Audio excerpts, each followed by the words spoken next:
सुबह की 5 प्रमुख सुर्खियां। गणितीय ओलंपियाड 2024 में भारत ने 2 रजत और 2 कांस्य पदक जीते। डीआरडीओ द्वारा स्थापित भारतीय नौसेना के लिए मूल्यांकन केंद्र स्पेस का उद्घाटन किया गया। भारतीय ताराभौतिकी संस्थान ने श्री राम लला का सूर्य तिलक किया। विश्व भविष्य ऊर्जा शिखर सम्मेलन 2024 का आयोजन अबू धाबी में किया गया। भारत के सबसे वृद्ध वायुसेना पायलट दलीप सिंह मजीठिया का 103 वर्ष की आयु में निधन। आज का इतिहास।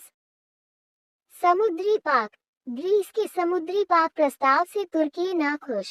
समुद्री पाकों का उद्देश्य समुद्री पर्यावरण और जैव विविधता की रक्षा और संरक्षण करना। संरक्षण भूमिका। मूंगा चट्टानों, मैंग्रोव और विविध समुद्री प्रजातियों जैसे पारिस्थितिक तंत्र की सुरक्षा में महत्वपूर्ण। दोहरी कार्यक्षमता। स्नॉर्कलिंग और डाइविंग जैसे मनोरंजक अवसरों के साथ पारिस्थितिक संरक्षण को जोड़ना।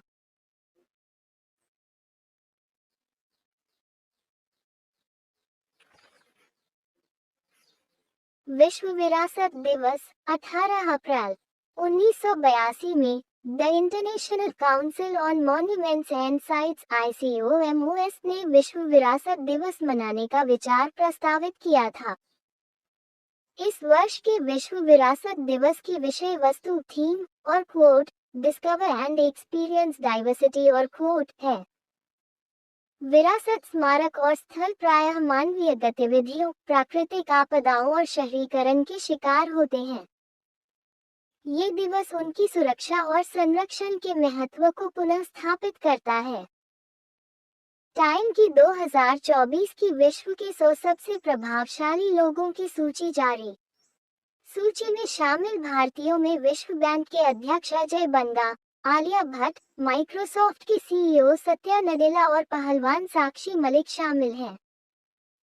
इसमें अमेरिकी ऊर्जा विभाग के ऋण कार्यालय के निदेशक जिगर शाह, येल विश्वविद्यालय में खगोल विज्ञान के प्रोफेसर प्रियमवदा नटराजन भी शामिल हैं। भारतीय मूल की रेस्तरां मालकिन अस्मा खान, साथ ही रूसी विपक्षी नेता अलेक्सी नवल्नी की विधवा यूलिया नवलनाया भी शामिल हैं।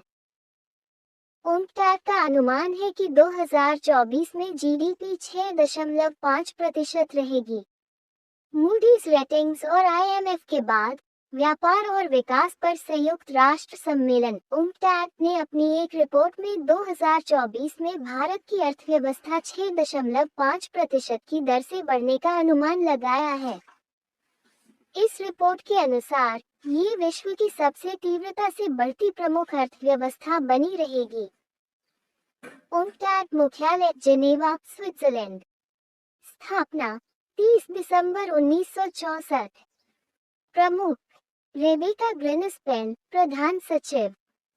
गणितीय ओलंपियाड 2024 में भारत ने 2 रजत, 2 कांस्य पदक जीते।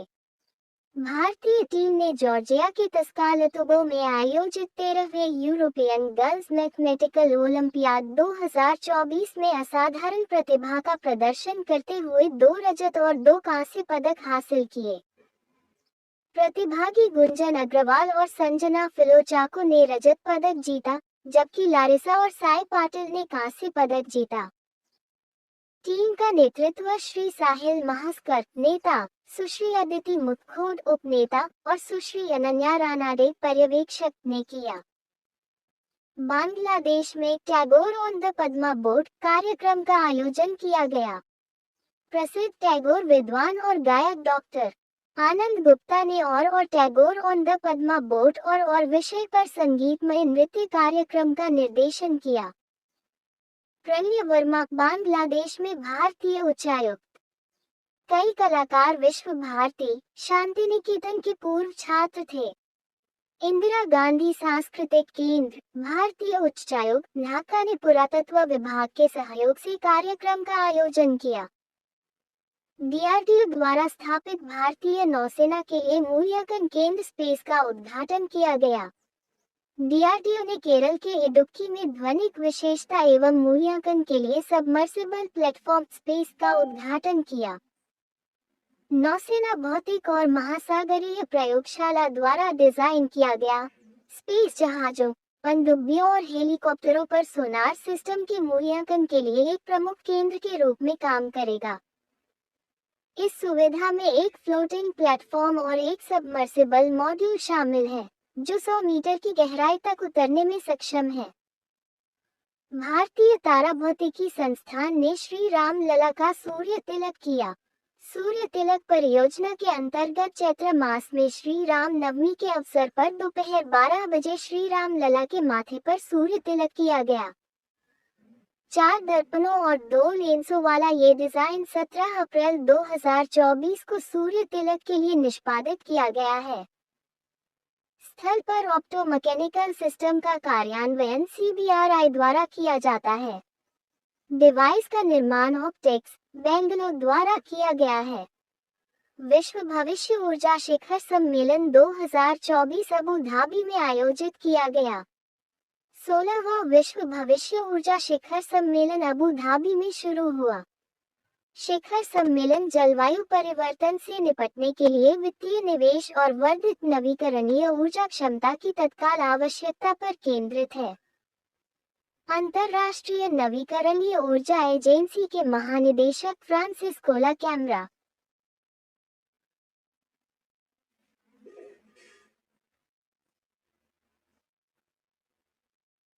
सिंगापुर के पीएम ली सीन लूंग 15 मई को पद छोड़ेंगे। प्रधानमंत्री ली सीन लूंग 15 मई को पद छोड़ देंगे और उप प्रधानमंत्री लॉरेंस वॉन को कार्यभार सौंपेंगे। ली सिंगापुर के अब तक के तीसरे प्रधानमंत्री हैं। उन्होंने लगभग 20 वर्षों तक देश पर शासन किया है। वह द्वीप राष्ट्र पर शासन करने वाले अपने परिवार के दूसरे सदस्य भी हैं। ली हसीन लूंग के पिता ली कुआन यू सिंगापुर के स्वशासित होने के बाद पहले प्रधानमंत्री थे। वेल्स विश्वविद्यालय ने डॉक्टर रामचरण को डॉक्टरेट की मानद उपाधि प्रदान की। रामचरण दक्षिण भारत के एक मेगा स्टार हैं, जो अपनी ब्लॉकबस्टर और RRR और के 2023 में ऑस्कर जीतने के बाद न केवल बॉलीवुड बल्कि हॉलीवुड में भी अपनी बेदाग प्रतिभा के लिए प्रसिद्ध हैं। विश्वविद्यालय ने चंद्रयान के परियोजना समन्वयक doctor P. Veeramuthuvel, Trivitron health care के संस्थापक और CMD डॉक्टर GSK वेलु और टेबल टेनिस खिलाड़ी और पद्मश्री पुरस्कार विजेता अचंता शरत कमल को भी सम्मानित किया। भारत के सबसे वृद्ध वायुसेना पायलट दलीप सिंह मजीठिया का 103 वर्ष की आयु में निधन। 1920 में शिमला में जन्मे दलीप सिंह मजीठिया द्वितीय विश्व युद्ध के कठिन समय के दौरान भारतीय वायुसेना में शामिल हुए। वे 1940 के अंत तक लड़ाकू विमान टाइगर मोड पर 58 घंटों की उड़ान भर चुके थे और उन्होंने सर्वश्रेष्ठ पायलट ट्रॉफी प्राप्त की थी। अगस्त 1940 में मजीठिया ने लाहौर के वाल्टर में स्थित इनिशियल ट्रेनिंग स्कूल इट्स में चौथे पायलट कोर्स में दाखिला लिया। पावर ग्रिड बोर्ड ने बॉन्ड के जरिए 12,000 करोड़ रुपए जुटाने की योजना को मंजूरी दी।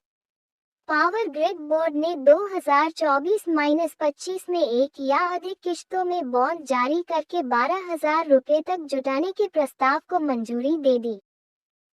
पावर ग्रिड कॉर्पोरेशन देश की सबसे बड़ी विद्युत पारेषण उपयोगिता है। ये 86% अंतर क्षेत्रीय नेटवर्क संचालित करता है। Power grid corporation of India स्थापित 30 अक्टूबर 1989।